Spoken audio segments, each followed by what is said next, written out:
Diamond Knot Craft Brewing. It's the hobby that got out of control. Back in the early 90s, Brian Sollenberger and myself met at the Boeing Employees Everett Beer and Wine Club. He was an engineer, I was in an IT organization. I had a little cash in hand, and he was already working on a project to begin to build a small brewery in the back of a pub. It was called Cheers 2 back then, and this is in the early, about 92, 93. And so I joined in, and we had our first grand opening on October 15th of 1994.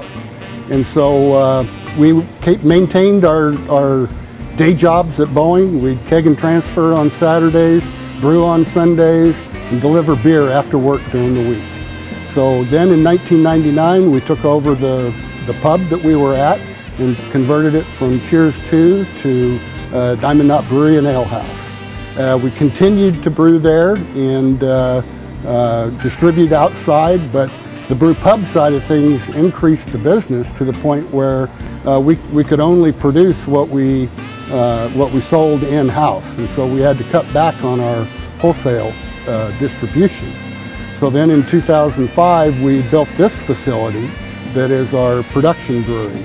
We started off with 4,300 square feet here, have since expanded it to around 10,000 square feet when we took over the entire building. So it's been a labor of love over the last 18 years. So when we moved, when we built this brewery, we bought what was a brewery in Redmond, Bear Creek at that time. And it came with a total capacity of about 150 barrels of fermentation.